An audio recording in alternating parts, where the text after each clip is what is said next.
Hey guys, today magtatry tayo mag-grill ng ribs. So, ginagawa ko ngayon dyan ay tinatanggal lang yung balat. Ito, yung layer ng skin na yan.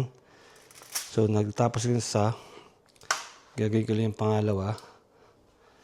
Tapos, huhugasan, lalagyan natin sa oven for couple hours ng 350 degrees. So, yeah, ganito lang.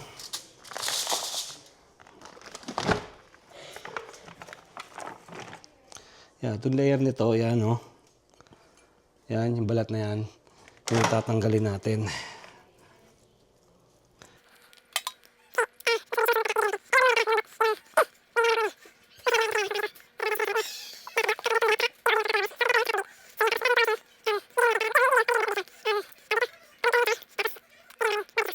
Yan, tanggal ko na itong balat.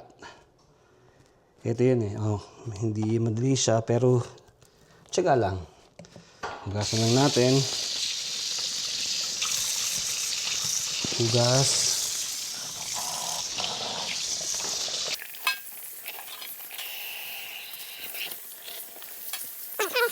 Pagkahugas niyan, bubudburan na lang ng maraming asin.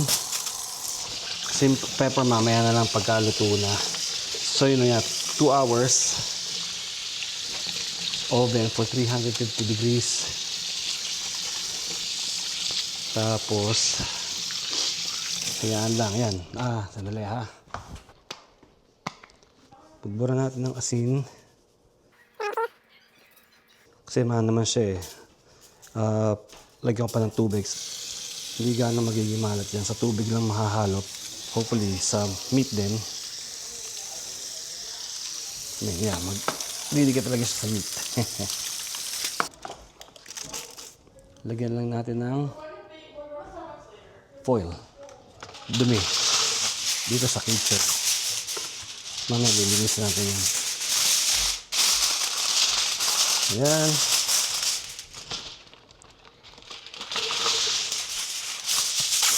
Balik lang. Cover. Tapos na-preheat ko na yung oven natin ng 350. So yeah, lagyan na natin.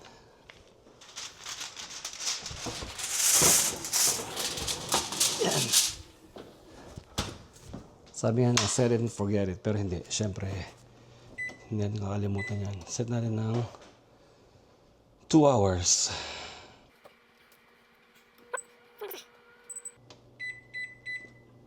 So yan, balikan natin siya in 2 hours. Okay guys, after 2 hours, malambot na siguro tong ating ribs.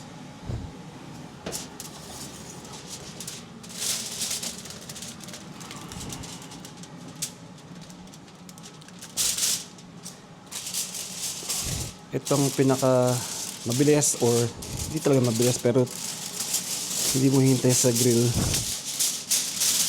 para maluto.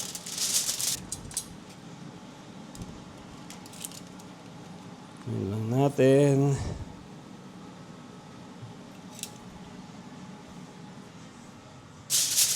Yan. Pengisa. Linisan natin. Medyo madumi yung ano niya eh.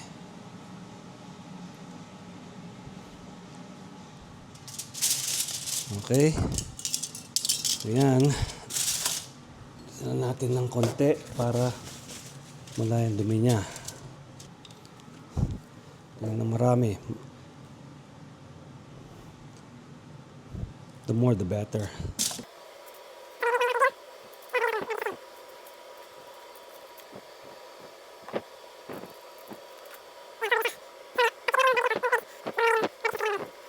Okay, ngayon, yeah.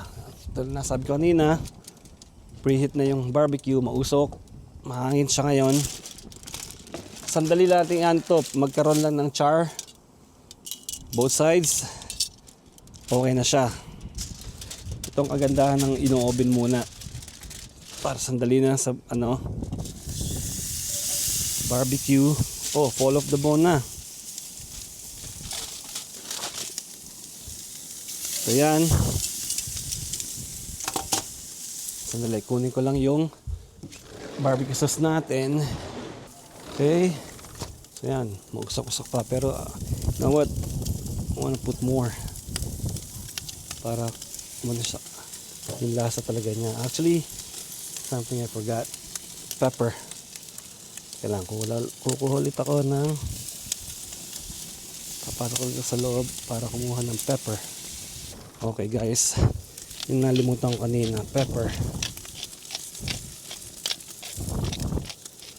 Kumunot ako ng kaparasong karne dito kanina, niluto na. Yeah, umani yung lasa niya, yung alat niya. So yeah, siguro a couple of minutes, then flip it. Makita natin yung char. Medyo mahangin lang ngayon pero yeah, i-flip ko na siya.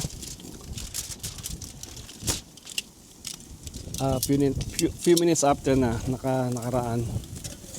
So flip natin. Medyo premature pa yung kanyang char pero okay lang yan. Yung mga grill marks niya. I-flip pa natin ulit mamaya. Yan. Medyo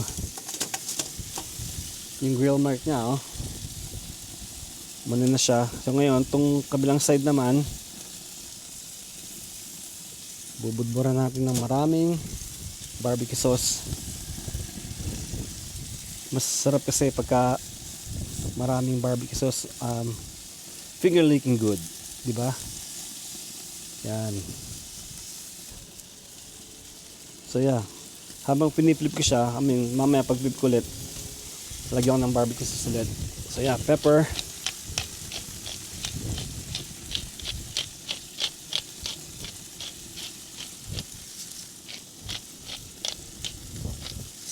Yun lang guys, okay?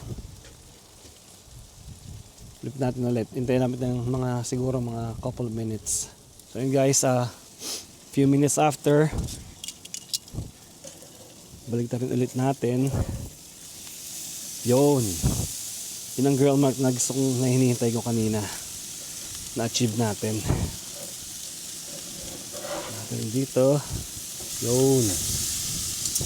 Yan siguro, mga barbecue sauce pa. So isang flip na lang yan and then that's it. Nakuha ko na yung grill mark niya Kaya isang flip na lang, that's it.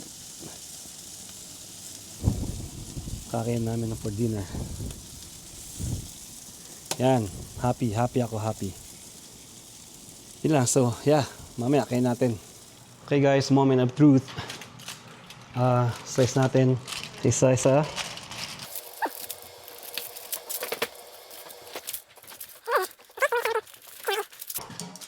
So guys, ito ginawa pala ng daughter ko. What do you call this salad? Potato salad. Like I said, yeah, may Caesar salad tayo ngayon. That's dinner.